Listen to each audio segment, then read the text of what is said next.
It started on a Tuesday morning. I was getting ready for work when I heard the doorbell ring.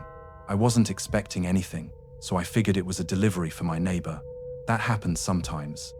Our apartment numbers were similar, but when I opened the door, there was a bouquet of red roses sitting on my doormat.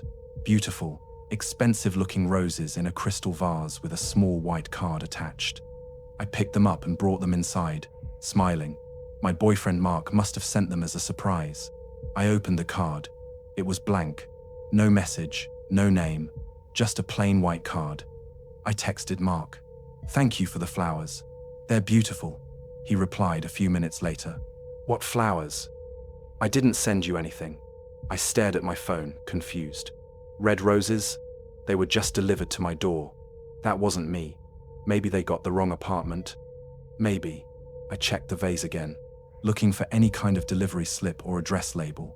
Nothing, just the flowers and the blank card. I shrugged it off. Someone had made a mistake. I'd enjoy them anyway.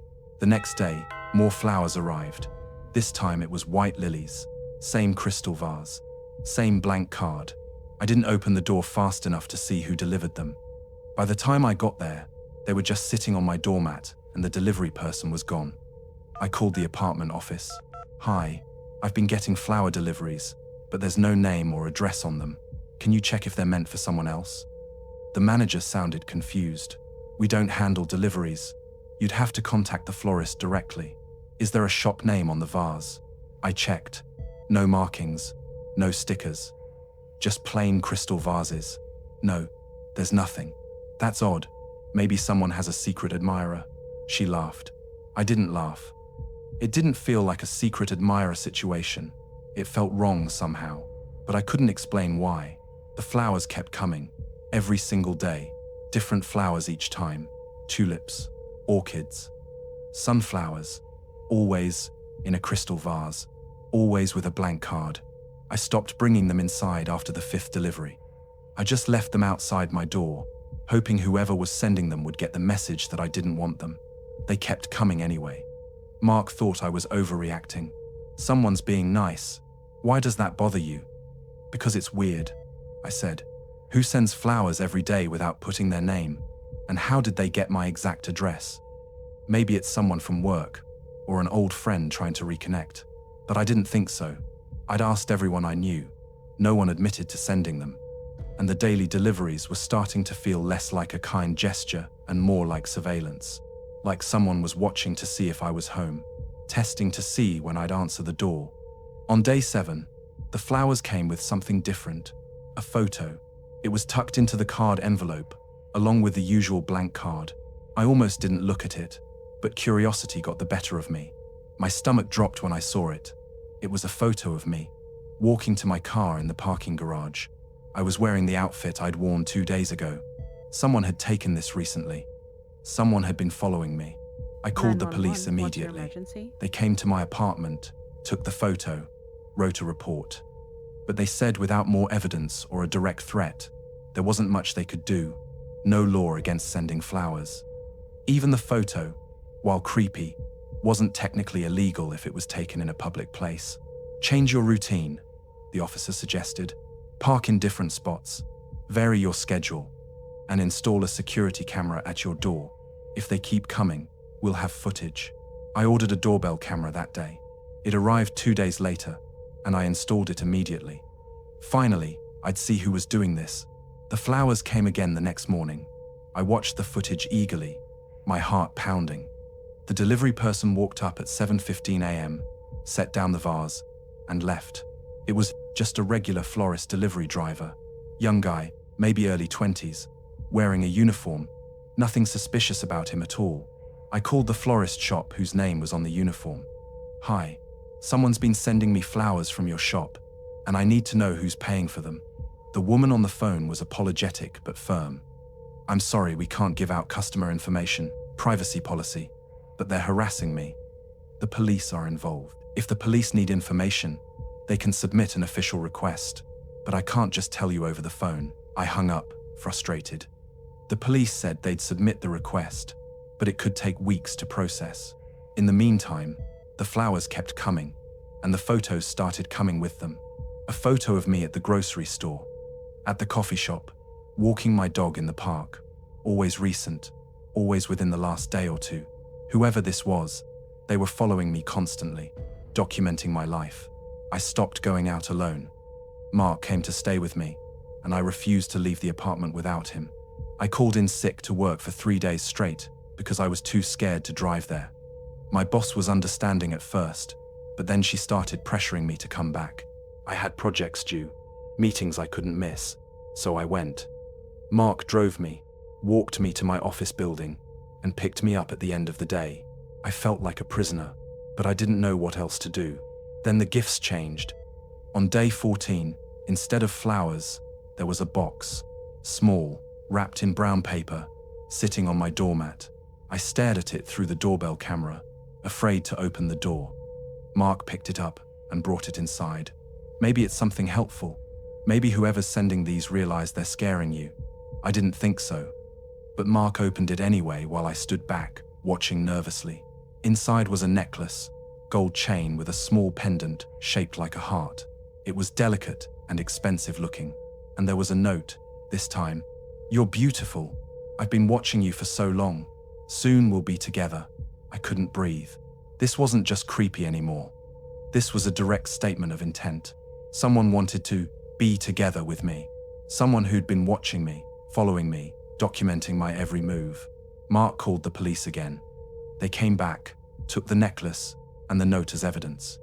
This time, the officer's tone was more serious. "This is escalating. You need to consider staying somewhere else for a while. Do you have family or friends you can stay with?" I did. My sister lived an hour away. Mark and I packed bags and left that night, not telling anyone where we were going except the police. We figured if we disappeared, maybe whoever was doing this would give up. We stayed at my sister's house for a week. No flowers, no gifts, no photos. I started to think maybe it was over. Maybe they'd realized I was gone and moved on. But when we came back to my apartment to pick up more clothes and check on things, there were packages stacked outside my door, 7 of them, one for each day we'd been gone. I didn't want to open them, but the police needed to see what was inside. More photos, dozens of them. Me at my sister's house, getting mail, walking to the car, drinking coffee on the porch. They'd followed us there. They knew where my sister lived, and they'd been watching the entire time. That's when I truly understood how serious this was. This person wasn't going to stop. They were obsessed, and they had resources, time, dedication. They knew things about me that even my friends didn't know. The police escalated the case. They pulled security footage from the florist, tracked down the person who'd been placing the orders. It took 2 more weeks, but they finally identified him. A man named David Crowley. I'd never heard the name before. I didn't know him, but he knew me. He'd been following me for over 6 months, long before the flowers started. He'd built an entire online presence around me, a private social media account filled with photos and observations about my daily life. He'd learned my routine, my favorite places, my relationships. He'd been planning this for a long time.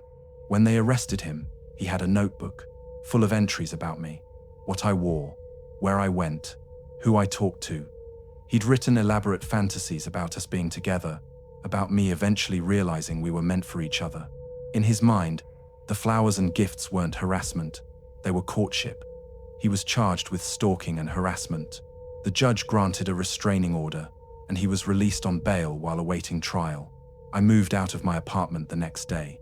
I couldn't stay there knowing he knew exactly where I lived. Mark and I got a new place across town, different neighborhood, different route to work. I deleted all my social media accounts, changed my phone number, cut my hair, and dyed it a different color. I became someone else, just to feel safe again. The trial happened 6 months later. David Crowley pleaded guilty. He got 18 months in jail and 5 years probation. 18 months for 6 months of stalking, for terrorizing me, for making me afraid to exist in my own life. The judge said his lack of prior criminal history worked in his favor, that he showed remorse, that he was getting psychiatric help. All of that mattered more than what he'd done to me. He's out now. Finished his sentence. I checked the restraining order status obsessively, making sure it's still active. I don't know where he is. I don't know if he's still thinking about me. And that's what keeps me up at night, because I learned something through all of this. Sometimes the scariest gifts aren't the ones that come in the mail. They're the ones that come with the knowledge that someone, somewhere, is thinking about you in ways you never asked for, in ways you can never control, and there's nothing you can do to make them stop.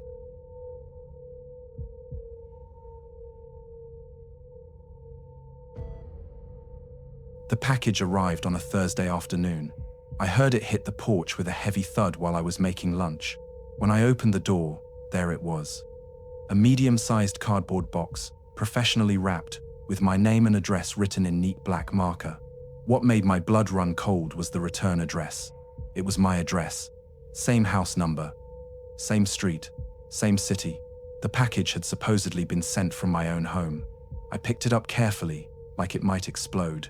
It was heavy, something solid inside. I brought it into the kitchen and just stared at it for a long time, trying to make sense of this.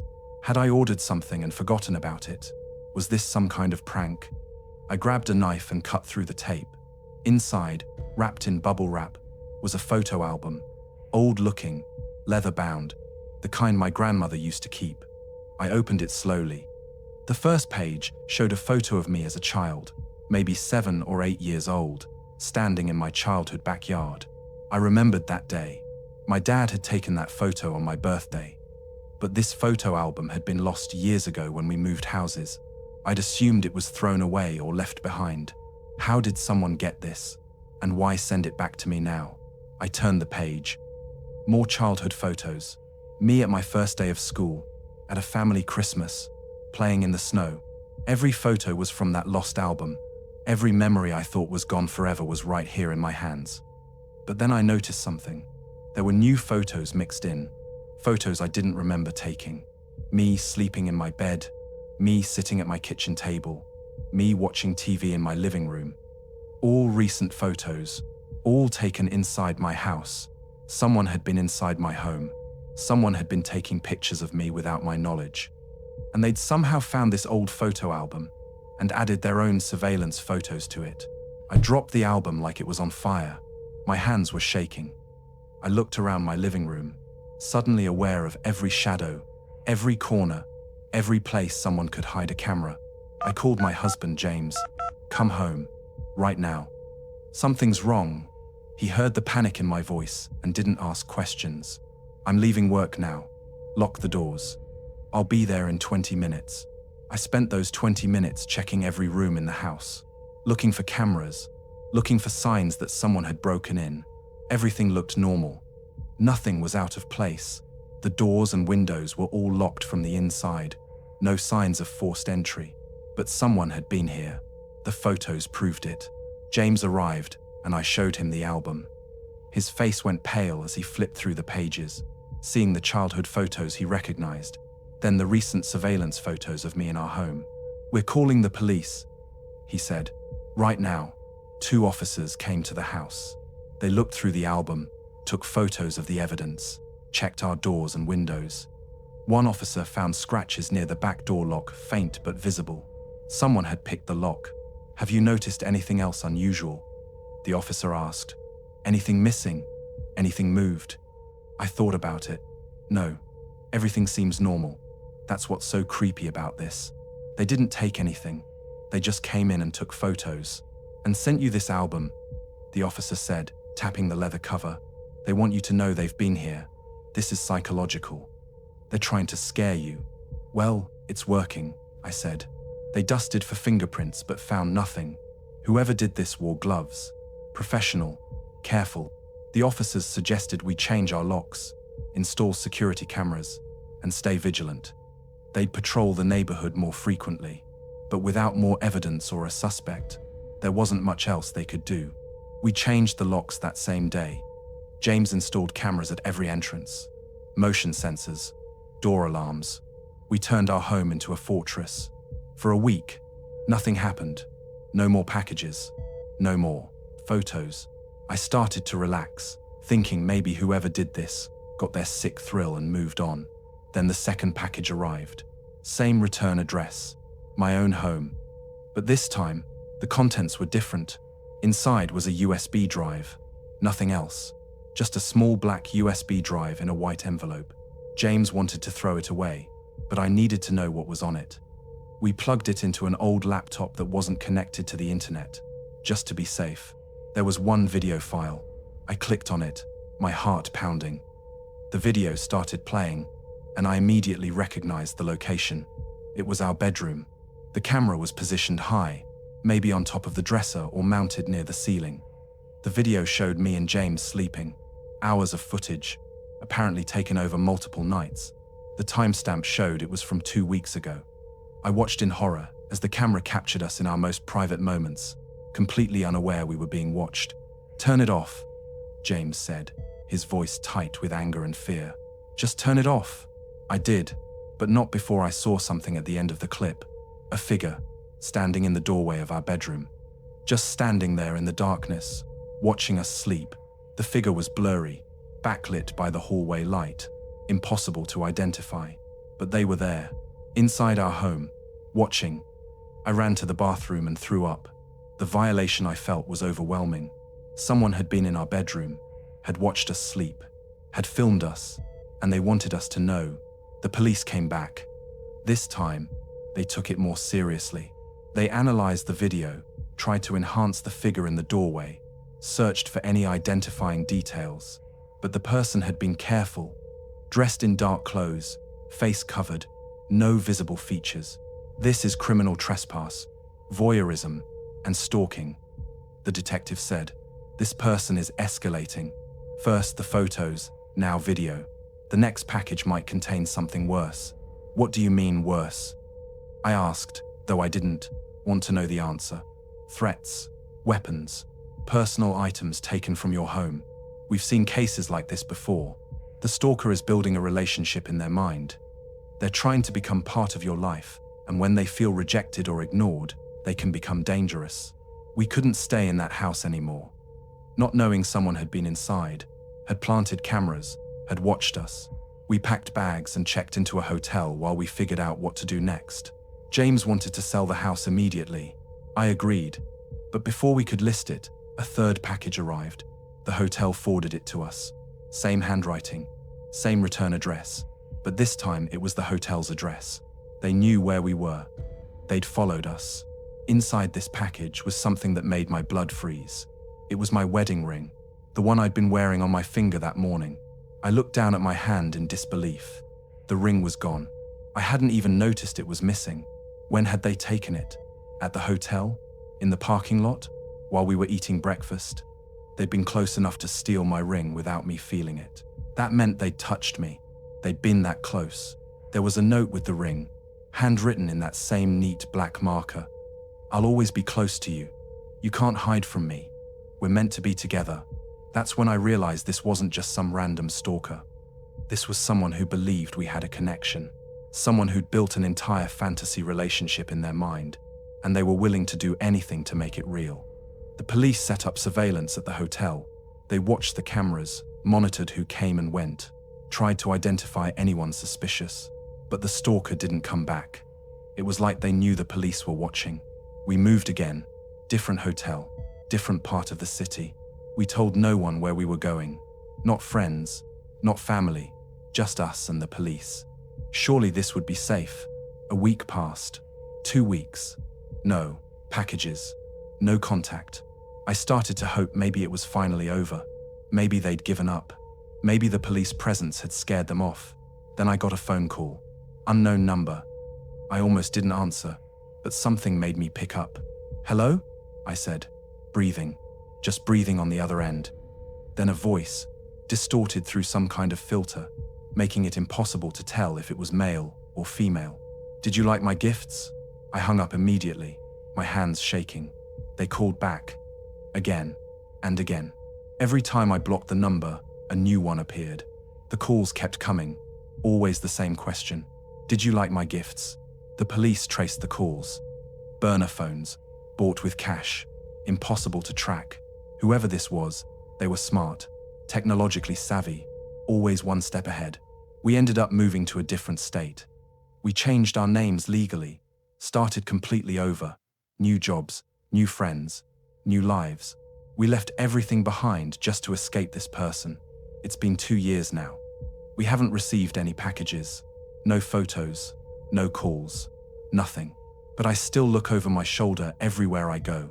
I still check my hand compulsively to make sure my wedding ring is there. I still wake up in the middle of the night, convinced I see someone standing in the doorway. Because here's the thing about anonymous gifts. They're never really anonymous. Someone out there knows exactly who you are, where you are, what you're doing, and they're waiting, watching, planning their next move. And you never know when that next package will arrive.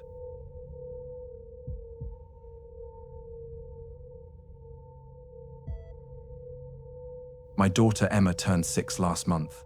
She's at that age where everything is magical and exciting. Birthday parties, presents, surprises. She loves all of it.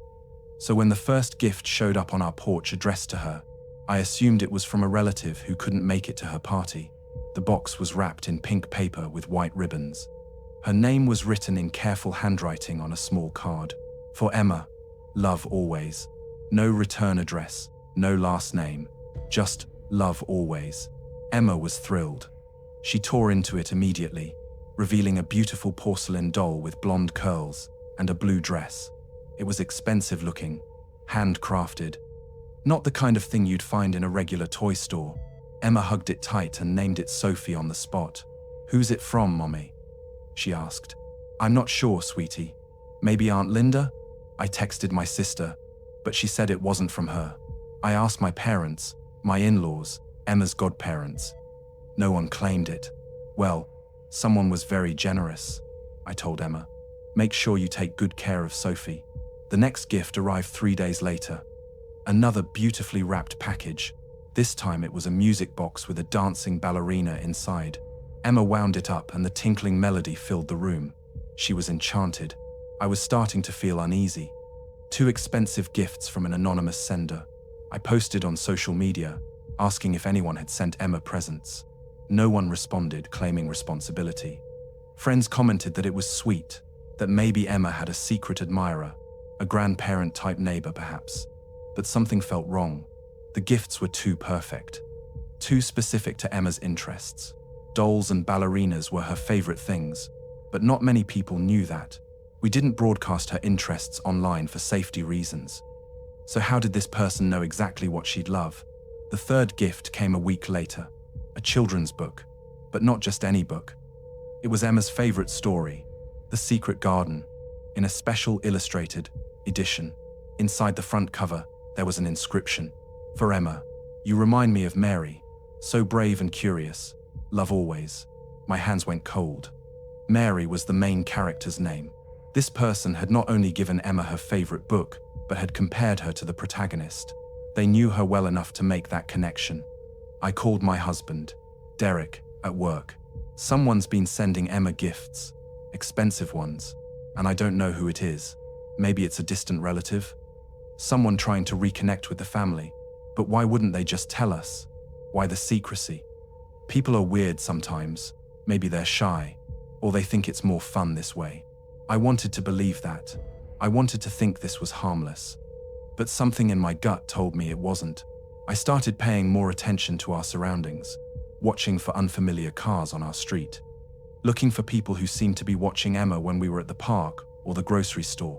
I couldn't see anyone suspicious, but that almost made it worse. If I couldn't identify the threat, how could I protect my daughter from it? The fourth gift was a dress, pink with white flowers, exactly Emma's size. She put it on immediately and twirled around the living room, delighted. But I noticed something that made my stomach drop. The dress had a small stain on the hem, faint, barely visible, but there. It wasn't new. This dress had been worn before. I looked at the packaging more carefully. No store tags, no brand labels. Just a homemade package with that same careful handwriting. "Emma, take the dress off," I said, trying to keep my voice calm. "But I love it." "I know, sweetie, but Mommy needs to wash it first." She pouted but complied. I immediately threw the dress in the washing machine, my mind racing. Whose dress was this? Why would someone give Emma a used dress? And how did they know her exact size? That night, after Emma was asleep, Derek and I searched her room, looking for anything out of place. any sign that someone had been in our house. Everything seemed normal until I opened her closet. On the top shelf, pushed to the back, was another box, one I hadn't seen before. It was wrapped the same way as the others, but we'd never opened it. Emma hadn't mentioned getting another gift. "Did you put this here?" I asked Derek. "No, I've never seen it before." We brought it downstairs and opened it carefully, afraid of what we might find. Inside was a photo album. But these weren't photos of Emma at birthday parties or family gatherings. These were surveillance photos. Emma at school, Emma on the playground, Emma walking home from the bus stop. Dozens of photos, all taken from a distance, zoomed in, like someone had been following her for weeks or maybe months. And at the back of the album was a note. "Emma is special. I've been watching her grow. Soon she'll understand how much I care, how much I've always cared. We'll be a family." I couldn't breathe. Someone had been stalking my 6-year-old daughter, taking pictures of her, planning something, and they'd been inside our house, in her room, close enough to hide this album where we wouldn't find it. Derek called 911 immediately. The police arrived within minutes. They took the album, the dress, all the gifts. They searched our house for signs of entry but found nothing obvious. No broken locks, no forced windows. Either this person had a key, or they were very skilled at breaking in undetected. "Has anyone had access to your house recently?" the officer asked. "Contractors? Cleaners? Repairmen?" We thought about it. A handyman had fixed our leaking faucet 2 weeks ago. A friend's teenage son had babysat Emma once last month. The pest control guy had come by for our quarterly treatment. Any of them could have made a copy of our key, or maybe none of them had. Maybe this person had other ways in. The police took statements from everyone who'd been in our house. They checked backgrounds, looked for red flags. Everyone came back clean. No criminal records, no suspicious behavior, dead ends everywhere. "We're going to patrol your neighborhood regularly," the detective said. "And we've put out alerts to watch for anyone suspicious near schools and parks in your area. But you need to be vigilant. Don't let Emma out of your sight. Consider installing security cameras. Change your locks. And if any more gifts arrive, don't touch them. Call us immediately." We followed every instruction. Cameras at every door. New locks. A security system with motion sensors. Emma wasn't allowed to walk anywhere alone, even in our own yard. I pulled her out of school and started homeschooling her. I couldn't risk someone taking her.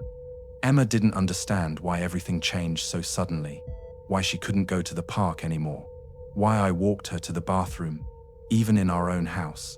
She was 6. How do you explain to a 6-year-old that someone dangerous is obsessed with her? A week passed, then 2. No more gifts, no more contact. The police said this was common. The stalker had been spooked by the investigation and was lying low, but they'd likely come back. They always did. We made plans to move. Derek found a job in another state. We put the house on the market. We were leaving everything behind to keep Emma safe. Our friends, our family, our lives, all of it meant nothing compared to protecting our daughter. The night before we were set to leave, I was packing Emma's toys when I found one more thing, hidden inside Sophie, the doll from the first gift. There was a small recording device, voice-activated. It had been listening to everything we said in Emma's room, every conversation, every bedtime story, every private family moment. They'd heard us planning to move. They knew where we were going. They'd been listening the entire time. We didn't go to the new house. We changed our plans at the last second and went somewhere else, somewhere random. A city we picked out of a hat. We used cash for everything. No credit cards, no paper trail. We became ghosts. It's been a year. Emma is 7 now. She's mostly adjusted to our new life, though she still asks about her old friends sometimes. She doesn't remember Sophie the doll. I threw it away immediately after finding the device, and she was too young to understand why. We never found out who was sending the gifts. The police investigation went cold. No suspects, no evidence. Just a faceless person who'd been obsessed with our daughter and had somehow known everything about our lives.